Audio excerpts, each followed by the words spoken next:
সম্মানিত দর্শক, আপনাদের সকলকেই A to Z এনপিতে ওয়েলকাম জানাই। দর্শক,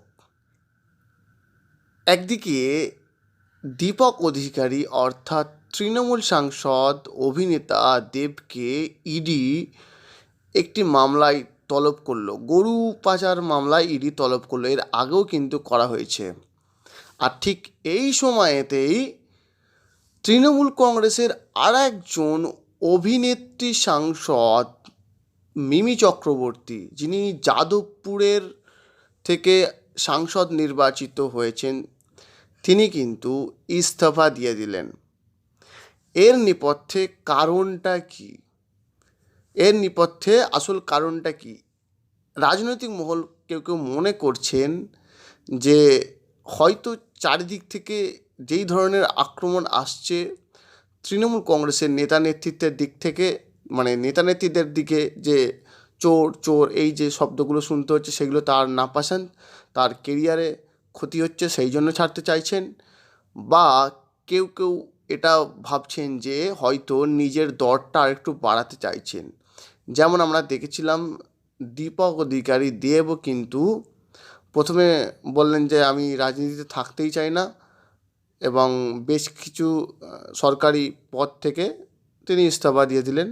এবং পরবর্তী ক্ষেত্রে হয়তো আমরা ভাবছিলাম যে তিনিও হয়তো সাংসদ পদ থেকেও ইস্তফা দেবেন, কিন্তু সেটা হলো না। পরবর্তী ক্ষেত্রে তিনি বললেন যে না, মুখ্যমন্ত্রী এবং অভিষেক বন্দ্যোপাধ্যায়ের সঙ্গে কথা হয়েছে, আর আমি এখন রাজনীতিতেই থেকে যাচ্ছি। আমি ঘাটালের মানুষের জন্যই আসলে রাজনীতি থেকে যাচ্ছি। আমি কিন্তু চাই না, কিন্তু তবু আমি মানুষের জন্য, দিদির জন্য রাজনীতিতে থেকে যাচ্ছি। এই নাটক কিন্তু আমরা দেখেছিলাম। আর আজকেও সেই একই পদ্ধতিতে কি নাটক চলছে।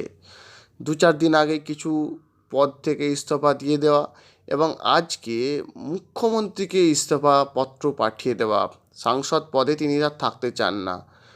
কিন্তু আইনত যে বিষয়টি উঠে আসছে সেটা হচ্ছে, কোনো সাংসদ যদি ইস্তফা দিতে চায়, সেটা লোকসভার যিনি স্পিকার তেনাকে পাঠাতে হয়, তেনাকে দিতে হয়। তিনি ঠিক করবেন যে সেই ইস্তফাপত্র গ্রহণ করবেন কি করবেন না। এখানে নিজের দলের সুপ্রিমোকে পাঠাচ্ছেন, এর মানেটা কী দাঁড়াচ্ছে? তিনি কি একটা নিজের দর বাড়াতে চাইছেন, যেমনটা দেব করেছিলেন? সেটা কিন্তু একটা বড় লক্ষ্য রাখার বিষয়, সেদিকে আমাদের লক্ষ্য থাকবে। নাকি এর পিছনে আর অন্য কারণ আছে, নাকি সত্যিকারেরই ছেড়ে দেবেন? এটাও কিন্তু একটা বিষয় উঠে আসছে। সম্মানিত দর্শক, আপনারা কি মনে করছেন যে মিমি চক্রবর্তী ঠিক কী জন্য ইস্তফা দিল? আসলেই পুরোটাই কি নাটক, নাকি এর পিছনে আছে অন্য কোনো কারণ? অবশ্যই কমেন্ট বক্সে কমেন্ট করে জানাবেন, এবং প্রত্যেকটি আপডেট সবার আগে পেতে অবশ্যই আমাদের চ্যানেলটিকে সাবস্ক্রাইব করে পাশে থাকবেন।